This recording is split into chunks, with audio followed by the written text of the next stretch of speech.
It's time to remember who you are.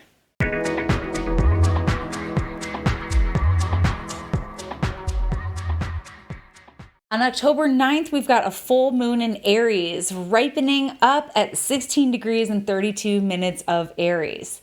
And this is going to be exact at 4:54 p.m. Eastern Time, so adjust for your time zone. But between this event, because full moons bring things to light, this is happening in the sign of Aries, a sign that deals with dynamic individualism. Aries is a sign that doesn't hold back. It's an automatic impulse to just be who we are. There's no filtering it.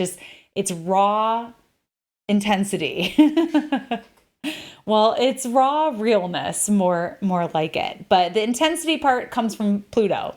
Pluto stationed direct yesterday, so we're feeling that complexity of the ghosts of Pluto past sort of peeking into this Aries full moon picture. Aries full moons are dynamic, they're energetic, they bring things to life, they make us want to take a chance. But with that is sort of like this Pluto backstory of how far we've come. Complementing that is the fact that this full moon conjoins Chiron. Chiron is the divine outcast. Chiron was not like other centaurs and was burdened, quote, with the task of figuring out, why am I the way that I am? This question is what brings a lot of you here to this video. Why am I the way that I am is something that we ask ourselves when we start to figure out astrology. We want to know what's going on with our chart, and that's really the gateway to everything. So that's why we're all Chiron. We're all friends of Chiron here.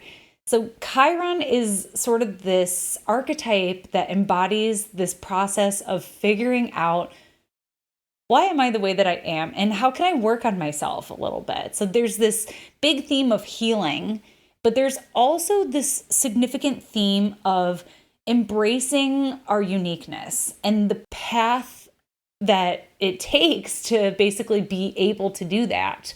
So this Aries full moon combined with Pluto station is really reminding us of our journey. And would you have it any other way?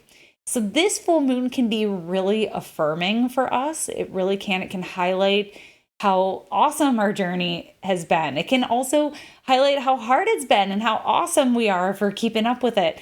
If you're in the thick of a Pluto transit, it might not feel that awesome right now, and I'm sorry, but maybe it will the next time, because we get one of these Aries full moons every year, which is great. Another piece of this full moon that is very important for us to talk about is the fact that it is ruled by Mars and Gemini. I'm trying to stress how important Mars and Gemini is for us, because we're going to be working with Mars and Gemini through the end of March. Indeed, we have a Mars retrograde about a month away from when I'm recording this, not this full moon. It's coming in on October 30th. Mars stations retrograde in Gemini, holding this square to Neptune. So this Aries full moon, in a lot of ways, is going to be introducing some more of the themes, because you might have already gotten some introductions with Mars moving through Gemini already. But this Aries full moon will introduce more themes that will become very relevant for us in our Mars retrograde journey, because this Mars is already in a square to Neptune, ruling this full moon. We're going to be working with that Mars square Neptune all of October, all of November, and toward the end of the Mars and Gemini journey. I think that'll be in March sometime. So this is thematic. This is very thematic for us. Mars and Gemini is a lot of options. Neptune is being sort of inundated by those options. So maybe there's a big conundrum that we need to figure out for ourselves. It's being highlighted by this Aries full moon, and will continue to play out through this Mars and Gemini journey. The other piece of it that could be coming in is this theme of wanderlust, this theme of seeking, this theme of the grass is always greener, or it must be greener than somewhere else than it is right here.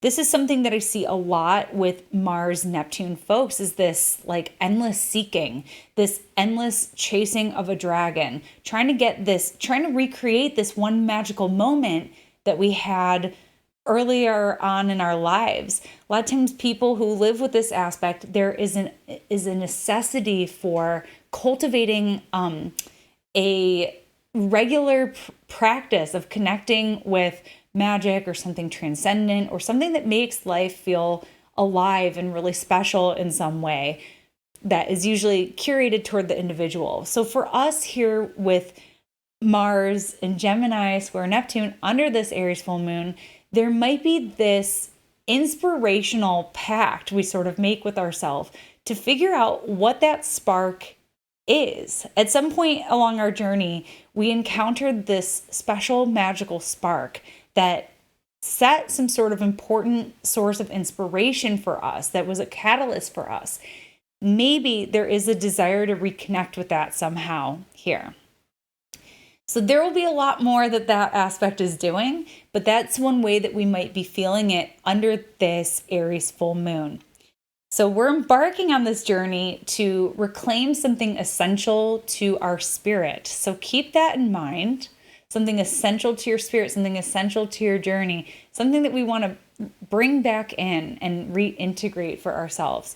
So this is a little bit about your Aries full moon, and that was your astrology shot of the day, and I'll catch you next time. Bye. Thanks for tuning in with me today. For more astrology in your world, you can connect with me on all platforms at Astro Catherine. You can also find me at catherineurban.com, where you can book your one-on-one consultation and get insights for your chart for the year ahead.